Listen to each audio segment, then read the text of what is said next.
안녕하세요. 생활운동지도사 과정을 맡게 된 박호경입니다. 그럼 지금부터 제1강을 시작해 보겠습니다. 제1강은 이제 생활운동의 이해에 대해서 한번 공부해 볼 건데, 생활운동이 뭔지, 어떤 것인지 알아야겠죠? 그래서 한번 이해를 해보는 시간을 가져보도록 하겠습니다. 먼저 생활체육의 개념과 정의에 대해서 한번 알아볼 건데요. 생활체육은 남녀노소 모두가 건강을 위하여 적절한 신체 활동으로 이루어지는 다양한 체육 활동을 말합니다. 그래서 가장 중요한 건 남녀노소 모두가 가능하다는 거죠. 뭐 어린 아이만 하는 것도 아니고 노인만 하는 것도 아니고 남자만 하는 것도 아니고 여자만 하는 것도 아닌 남녀노소 모두가 건강을 위해서 하는 체육 활동이다. 이게 가장 중요한 점이라고 보시면 되겠고요. 생활체육은 가정체육, 그리고 사회체육, 직장체육, 그리고 체육 동호회 등 다양한 분야에서 이루어지고 있습니다. 그래서 건강한 삶과 행복을 위해서 그 중요성이 점점 높아지고 있기 때문에 여러 곳에서 생활운동이 강조가 되고 있고 많이 참여도 하고 있는 상황이기 때문에 이런 생활운동 지도사가 많이 필요한 실정이다, 이렇게 알아주시면 되겠고요. 이 필요성에 대해서 한번 더 다시 짚고 넘어가겠습니다. 특히 이제 현대인들 같은 경우는 정말 많이 바빠요. 일도 많고 야근도 많고 뭐 추가적으로 집안일도 해야 되고 굉장히 바쁘게 살아가고 있습니다. 그렇기 때문에 운동이 부족해요. 운동 부족으로 인한 질병들이 이제 많이 생기기 때문에 그것을 예방하고 신체 활동의 기회를 제공해서 건강 증진, 그리고 체력을 길러주는데 그 목적이 있습니다.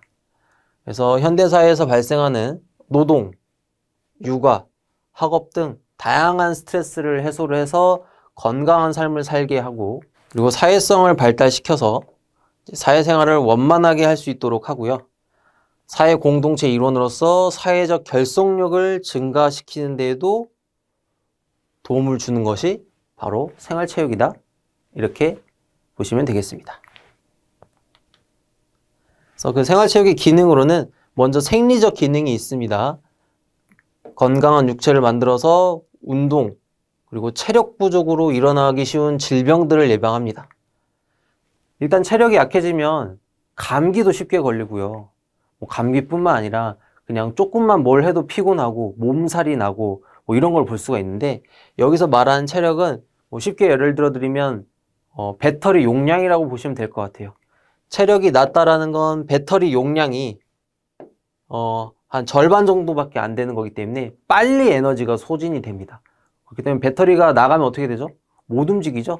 그래서 기운이 없는 상태에서 면역력이 약해지니까 그런 감기도 잘 걸리고 그 외에 뭐 어디 아픈 곳이 많이 생기게 되는 거죠. 그래서 운동을 통해서 이 배터리 통을 늘려주시면 당연히 체력이 좋아지는 만큼 면역력도 좋아지고 이러한 질병들을 예방하는 데 도움이 되는 것이죠.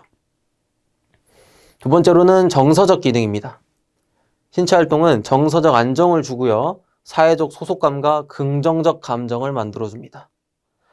내가 혼자서 뭔가를 하게 되면 일단 의욕도 없어지고요. 이걸 왜 해야 되는지, 그런 목적도 사라지게 됩니다. 근데 어딘가에 소속이 돼 있다고 한다면 그런 옆 사람을 통해서 그런 긍정적인 기운도 받고 내가 왜 이걸 지속해야 되는지 그러한 긍정적인 감정들이 생기기 때문에 정서적으로 안정이 되는 효과도 있습니다.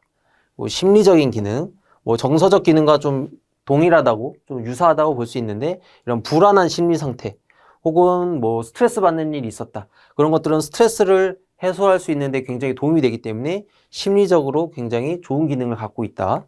그리고 이제 사회적 기능, 사회 구성원들이 사회에서 조화를 이루어 살아가도록 사회화하고 사회 공동체로 화합하며 살아가게 하는 기능이 있습니다.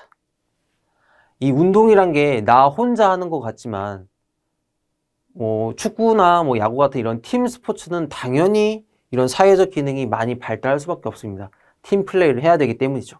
근데 꼭 팀 플레이가 아니어도 예를 들어서 혼자 하는 달리기, 이러한 스포츠도 운동 자체는 혼자 하지만 내가 혼자 뛰는 거지만 옆 사람과 함께 달리고 함께 운동하면서 이러한 사회적 기능이 실현이 되는 것이죠. 그래서 사회적 기능이 없는 운동은 따로 없습니다. 어떤 운동을 하든지 간에 이러한 사회적 기능이 발달을 하게 되는 거고, 사회 공동체로 화합하면서 살아가게 만들어줄 수 있는 기능이 있습니다. 그렇다면 생활체육의 영역에 대해서도 한번 알아보겠습니다. 먼저 가정체육이 있습니다. 가정체육은 우리가 어린아이 태어났을 때부터 이제 가정 안에서 이루어지는 모든 활동들을 말합니다. 이제 사회 기초 단위인 가족에서 이루어지는 체육으로서 뭐 어린아이가 아빠와 하는 뭐 달리기, 자전거 타기, 혹은 캐치볼 이런 것들이 다 결국에는 가정체육이라고 볼 수 있는 거죠. 그리고 두 번째는 직장체육입니다. 기업이나 근로 현장에서 직장인들이 참여하는 체육이고요. 공사 현장이라든가 아니면 산업 현장에서는 업무가 시작하기 전에 다 같이 모여서 뭐 스트레칭을 한다든가 간단한 운동을 한다든가 이러한 프로그램도 존재하는데 그런 것도 결국엔 다 직장 체육이 될 수가 있고요. 아니면 요즘은 회사 같은 경우에서 복지 차원으로 사내 헬스장을 만들어서 직원들이 쉬는 시간에 운동을 할 수 있게 만들어주는 혹은 직장 내 동호회를 만들어서 운동에 참여할 수 있게 회사에서 장려하는 경우가 많습니다. 그런 게 바로 직장 체육이라고 볼 수가 있고요. 그 다음으로 지역사회 체육이 있습니다. 지역사회 주민의 자발적 참여로 이루어지고요. 지역 복지 증진의 역할을 합니다. 지역사회 체육 같은 경우는 우리가 한강이나 아니면 뭐 그런 공원들을 좀 지나다니면서 볼 수 있는 광경인데 한 50명, 60명이 모여서 다 같이 체조하는 모습 이런 것도 볼 수 있는데 그런 것도 사실은 지역사회 주민들이 자발적인 참여로 만들어지고 그런 공공기관에서 운영을 하면서 이런 사회복지, 지역 복지 증진의 역할을 하고 있는 지역사회 체육이다. 그런 것들이 바로 대표적인 예다라고 볼 수 있겠습니다. 그리고 상업적 체육이 있습니다. 상업적 체육은 영리 목적으로 대중들에게 스포츠 활동을 하도록 여러 가지 서비스와 상품을 제공하는 것을 말하는데요. 일반적으로 헬스장 같은 게 있겠죠. 돈을 내고 가서 운동을 배우고 운동을 하고 그런 업체는 영리를 추구하고 이런 목적으로 만들어진 게 상업적 체육이다라고 생각을 하시면 됩니다. 그래서 생활체육은 크게 시설, 프로그램, 지도자 이 세 가지로 구성이 되어 있는데요. 이 세 가지 중에서 어느 하나라도 없다면 생활체육은 구성이 되지가 않습니다. 시설이 없으면 프로그램과 지도자가 있다고 하더라도 생활체육을 진행을 할 수가 없고요. 시설이 있고 지도자가 있는데 프로그램이 없으면 뭘 해야 될지 모르기 때문에 또 진행이 되지 않습니다. 그리고 시설과 프로그램이 있다 하더라도 지도자가 없다면 원활히 그것을 컨트롤해 줄 수가 없기 때문에 마찬가지로 진행이 어렵겠죠. 그래서 좀 더 자세히 알아보도록 하겠습니다. 생활체육 시설로는 무엇이 있을지 한번 알아볼 텐데요. 먼저 공공체육시설입니다. 국가 및 지방자치단체, 공공법인체가 설치 및 운영하는 체육시설을 말합니다. 공공체육시설 같은 경우는 구나 시에서 운영하는 체육관도 있을 거고 공원, 운동장, 축구장, 농구장 이런 것들이 있는데 이런 것들이 바로 공공체육시설이다 라고 보시면 되겠고요. 학교체육시설은 말 그대로 학교에 있습니다. 학교의 체육교육을 위한 장소뿐만 아니라 지역 주민의 생활체육 공간으로 그 기능과 역할을 하는데 학교에 있는 운동장, 잔디밭, 축구장, 농구장, 테니스장 이런 것들이 바로 학교체육시설이라고 볼 수 있겠고요. 그 다음에 직장체육시설입니다. 직장인들에게 건전한 체육활동을 장려하고 문화생활 및 복지를 위한 시설을 말합니다.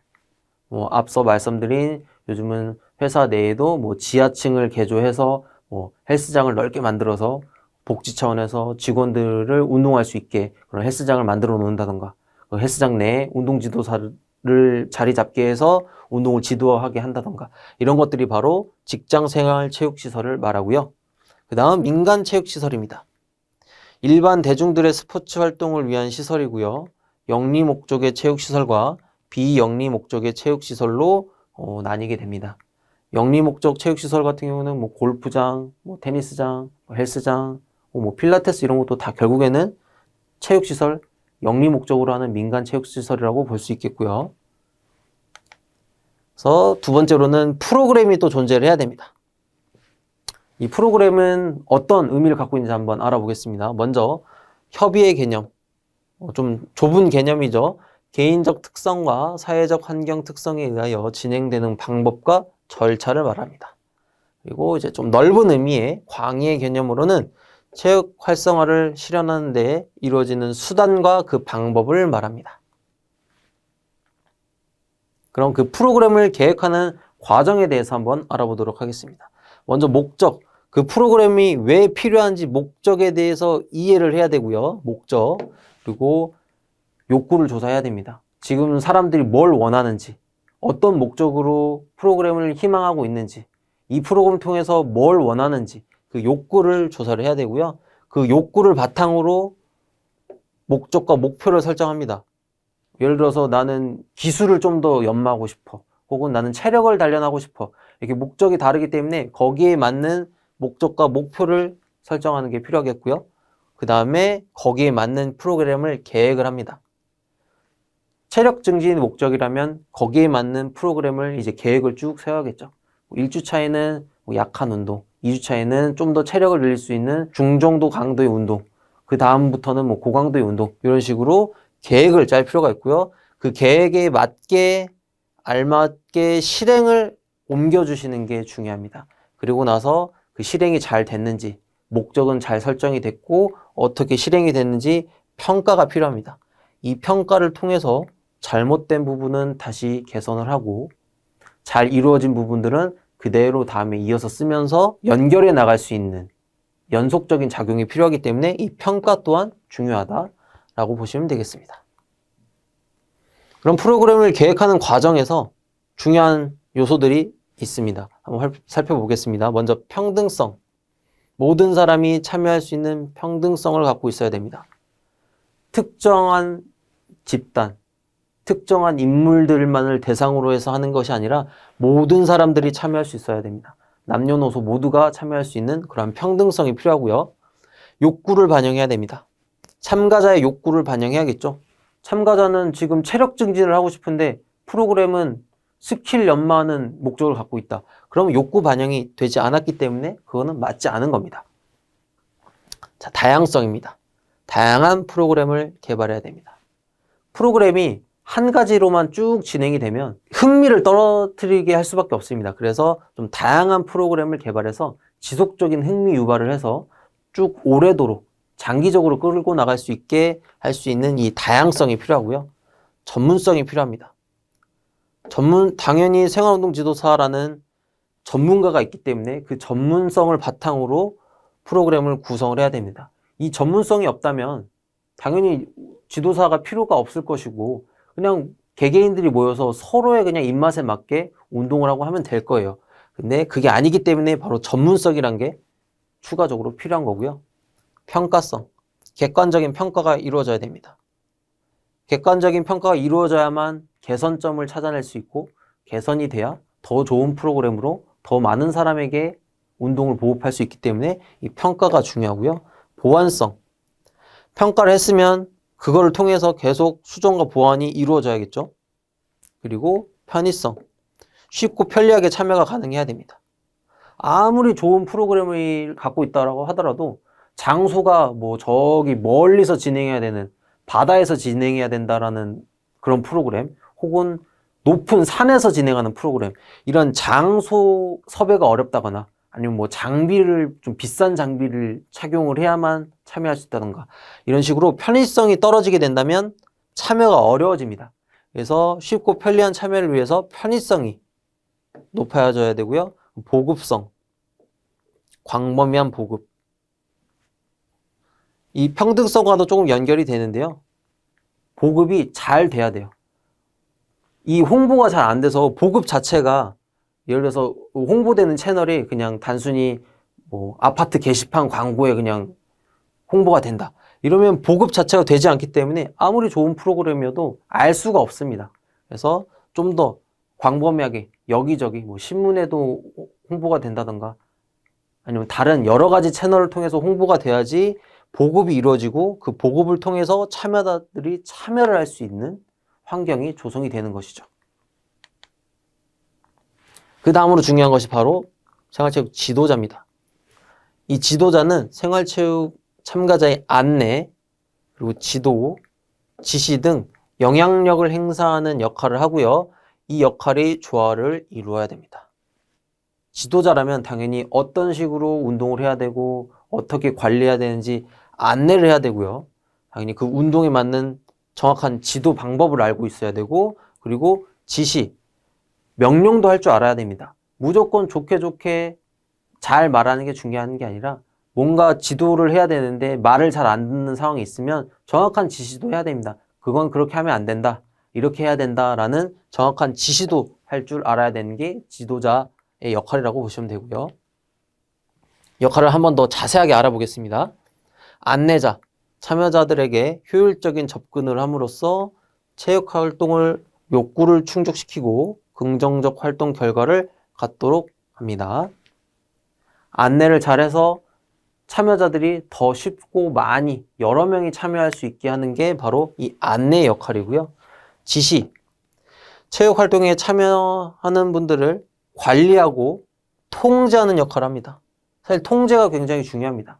사람이 여럿이 모이는 자리이기 때문에 사실 사고가 발생할 수 있기 때문에 그런 사고들을 막기 위해서는 적절한 통제가 이루어져야 됩니다. 너무 자유로움을 강조하다 보면 통제가 이루어지지 않고요. 그 과정에서 사고가 발생할 가능성이 높아지기 때문에 이 적절한 통제 굉장히 중요하고, 그리고 영향력 행사, 지도력을 발휘해서 선한 영향력을 발휘합니다. 그렇다면 자질은 무엇가 있을까요? 생활체육 지도자의 자질입니다. 의사 전달 능력입니다. 지도자의 의사 전달과 소통 능력은 매우 중요한 요소입니다. 이 생활체육 지도자가 아는 것도 많고 정말 전문가인데 이 의사 전달이 잘 안 되면 그 교육을 받는 사람들은 받아들일 수가 없습니다. 아무리 지도자가 많은 지식을 갖고 있고 그 지식의 질이 높은데 전달이 안 된다면 참여자들은 얻어가는 게 이 정도밖에 안 되는 거예요. 그래서 이 의사 전달을 얼마나 잘하는지도 굉장히 중요하고요. 그리고 투철한 사명감, 직업적 사명감과 투철한 직업정신으로 참여자들에게 선한 영향력을 미칩니다. 이 운동지도사라는 게 그냥 단순히 내 돈벌이를 위한 수단으로 생각하는 게 아니라 진짜로 이 참여자들의 건강을 위해서 건강한 삶을 선물해 주겠다라는 그런 목적을 가지고 투철한 사명감을 갖고 행동을 해야지 참여자들에게 선한 영향력을 줄 수가 있는 겁니다. 그리고 도덕적 품성, 지도자의 덕목으로 참여자들에게 긍정적인 참여를 유도하고 긍정적으로 이끕니다. 칭찬의 미덕, 참여자들의 긍정적인 동기부여를 이끌어주는 것도 자질입니다. 옛말에 칭찬은 고래도 춤추게 한다는 말이 있죠. 그래서 적절한 칭찬을 통해서 참여자들이 더 으쌰으쌰 할 수 있게, 좀 더 동기부여를 잘 할 수 있게 해주는 것도 지도자가 해야 될 일이고요. 공정성을 갖고 있어야 됩니다. 참여자들을 공정하고 평등하게 이끌어야 됩니다. 이게 안 되면 내분이 생길 수밖에 없습니다.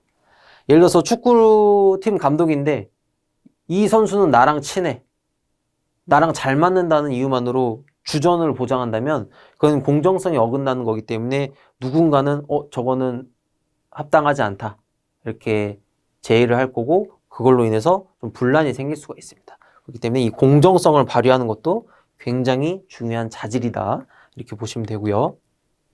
생활체육 지도자의 기능입니다. 개인 및 집단의 목표를 제시합니다. 이 목표는 이 지도자가 제시를 해줘야 됩니다.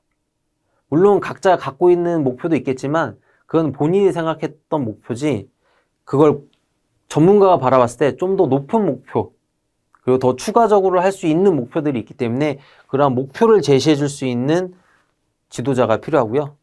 목표 달성을 위한 방법과 절차를 제시해야 됩니다. 지도자가 필요한 이유는 그 목표 달성을 위한 방법을 알고 있고 절차를 알고 있기 때문입니다. 일반적인 참여자들은 이걸 모르기 때문에 막연하게 시도를 하고 실패를 겪는 것입니다. 그래서 이 지도자가 이 목표 달성을 위한 적절한 방법, 그리고 그 절차를 잘 제시하고 전달해 줄 필요가 있겠고요. 참여자의 동기를 유발해야 됩니다. 참여자가 목표는 있는데 하고자 하는 의지는 없을 수도 있어요. 그냥 목표만 갖고 행동으로 옮기는 의지가 없을 수 있습니다. 그럼 그러한 사람들을 이끌고 갈 수 있는 동기부여 능력 또한 필요한 것이고요. 그리고 긍정적인 분위기를 조성합니다. 요거는 이제 약간 칭찬이랑도 좀 연결이 되는데요. 무조건 더 열심히 해야 된다, 더 잘해야 된다, 채찍질하는 게 아니라 좀 더 긍정적으로 칭찬도 해가면서 조금 오늘 뭐 경기력이 안 나왔지만 그래도 오늘 잘했어. 이런 식으로 좀 긍정적인 칭찬을 해주는 것도 긍정적인 분위기를 만들어주고 그런 긍정적인 분위기가 다음날 혹은 그 다음 수업 때 긍정적으로 또 영향이 가기 때문에 긍정적인 분위기를 조성하는 것이 굉장히 중요합니다. 그리고 동료의식 및 응징력을 강화합니다. 지도자가 없으면 컨트롤이 안 되기 때문에 서로 제각기 할 것만 하다 보면 응징력이 떨어질 수가 있습니다. 하지만 지도자가 적절한 통제 그리고 지도를 통해서 컨트롤을 하게 된다면 응징력도 좋아지고 동료의식도 올라가는 효과를 볼 수가 있겠죠. 자, 생활체육에서 지향하는 목표는 어떤 것이 있을지 한번 보겠습니다. 신체적, 정서적, 심리적 건강을 증진합니다. 이 건강이라는 게 단순히 몸만 건강하다고 해서 되는 게 아니라 이 정서적, 심리적, 정신적, 머리도 이 스트레스도 받는 것 없이 건강해야 된다라는 거죠. 우리가 몸만 아프다 그래서 건강이 안 좋은 게 아니라 그냥 회사에서 스트레스 받는 일이 많았어요. 그럼 아무리 몸이 좋고 튼튼한 사람도 정신이 안 좋아지고 그렇게 되면 몸도 피로해지고 또 거기에서 오는 질환들이 발생할 수가 있습니다. 그렇기 때문에 이 신체적, 정서적, 심리적 건강을 증진한다라는 아주 중요한 목표를 갖고 있습니다. 그리고 운동 기술을 함양합니다. 당연히 운동 기술이 있어야지 다치지 않고 좀 더 효율적으로 운동이 가능하겠죠. 단순히 무작정 그냥 운동을 한다고 해서 실력이 좋아지는 게 아니라 기술을 터득하고 습득하고 연마해서 좀 더 효율성 그리고 안정성을 추구하는 것이 가장 중요하고요. 건전한 품성을 기릅니다. 그리고 삶의 긍정적인 즐거움을 추구하고요. 우리가 이러한 취미를 하나 갖고 있으면 그런 취미 하나만으로도 하루 종일 스트레스 받았던 게 있었는데 오늘 저녁에는 퇴근 후에 난 이 운동을 할 거야. 이러한 하나의 목적이 있다면 삶 자체가 굉장히 긍정적으로 바뀝니다. 스트레스도 해소가 되지만 그 하루를 살아가게 하는 원동력이 될 수도 있기 때문이죠. 그리고 사회적 관계를 함양합니다. 어떤 운동이든지 혼자 하는 게 아니라 옆 사람과 함께 하는 거기 때문에 당연히 사회적 관계도 좋아질 수밖에 없고요. 그로 인한 사회적 안정도 자연스럽게 같이 좋아지는 겁니다. 그래서 생활체육을 활성화하기 위해서는 어떻게 해야 될까요? 생활체육은 국민 모두가 언제 어디서나 할 수 있도록 할 수 있는 시설이 필요합니다. 시설. 그리고 모든 연령대에서 참여할 수 있도록 다양한 프로그램이 있어야 되고요. 그래야지 생활체육이 활성화가 될 수가 있습니다. 그리고 생활체육을 지도하는 지도자는 굉장히 수가 부족하기 때문에 이 지도자를 양성할 수 있는 교육 시스템이 필요하고 교육했으면 그 다음 관리를 해서 적절히 투입될 수 있게 이런 관리 시스템도 잘 갖춰져 있어야 됩니다. 그래야만 생활체육이 잘 활성화가 될 수가 있겠습니다. 네, 그래서 오늘 배워본 것들을 한번 또 간략하게 정리를 해보도록 하겠습니다. 먼저 생활체육의 개념과 정의에 대해서 알아봤는데요. 생활체육은 일단 남녀노소 모두가 할 수 있어야 됩니다. 어린아이만을 위한 체육, 혹은 학생만을 위한 체육, 아니면 남자만을 위한 체육, 여자만을 위한 체육, 혹은 노인만을 위한 체육 이런 것이 아니라 남녀노소 모두가 언제 어디서나 참여할 수 있는 것이 바로 생활체육이다 라고 알고 계시면 되고요. 생활체육이 필요한 이유는 요즘 이제 기본적으로 직장인분들이나 학생분들이 너무 오랜 시간 의자에 한자세로 앉아있고 그리고 스마트폰 같은 그런 전자기기, 컴퓨터 이런 안 좋은 자세들을 유발하는 습관들이 너무 많이 만연해 있습니다. 그렇기 때문에 그로 인해서 발생하는 근골격계 질환 혹은 정신적 스트레스 이런 것들이 굉장히 많이 늘어나고 있기 때문에 그런 것들을 해소하기 위해서는 바로 생활체육이 필요하다는 것이고요. 이제 그 생활체육을 바로 구성하는 요소에는 시설이 있고요. 그리고 프로그램, 그리고 지도자 이렇게 세 가지 요소가 필수적으로 필요합니다. 시설이 없어도 이 세 가지 중에 두 가지는 되는데 시설만 없으면 당연히 진행이 안 됩니다. 그리고 시설과 지도자가 있는데 프로그램이 없어도 운영이 안 되고요. 시설과 프로그램이 있는데 지도자가 없다? 마찬가지로 그 사람들을 컨트롤하고 통솔을 할 수가 없기 때문에 올바르게 생활체육이 진행이 되지가 않습니다. 그래서 이 시설, 장소가 될 수 있겠죠. 이 시설 그리고 올바른 프로그램, 이 참여자들을 끌고 갈 수 있는 프로그램, 그리고 이 참여자들을 통솔하고 통제하고 지시를 내려줄 수 있는 이 지도자, 이 세 가지가 모두 갖춰주어야만 이 생활체육이 올바르게 진행이 될 수 있다라고 기억을 해주시면 됩니다. 그리고 생활체육의 목적 같은 경우는 일단 가장 기본적으로 여러 가지 목적이 있겠지만 첫 번째로는 건강입니다. 건강. 일단 건강해야지 우리가 행복하게 살 수가 있습니다. 근데 이 건강이란 건 신체가 있고 정신적인 건강이 또 따로 있습니다. 근데 몸만 건강하다 그래서 그게 건강한 걸까요? 몸은 건강한데 예를 들어서 우울증을 갖고 있습니다. 뭔가 활동을 해도 활동을 안 하고 싶어지고 사람들 만나기 싫어지고 이런 것들이 과연 건강하다고 볼 수 있을까요? 근데 정신이 건강한데 몸이 약해서 움직이는 걸 못합니다. 좀만 움직여도 막 체력이 바닥납니다. 이런 것도 건강하다고 볼 수 있을까요? 그래서 이 신체 그리고 정신 모두가 건강해야만이 진정한 건강이고 우리가 행복하게 살아갈 수가 있는 겁니다. 그래서 이런 것들 신체적인 건강 그리고 정신적인 스트레스를 해소해서 정신적인 건강까지 추구할 수 있는 것이 바로 이 생활체육이기 때문에 이 생활체육은 우리를 행복하게 해주는 게 목적이다 라고 생각을 해주시면 되겠습니다.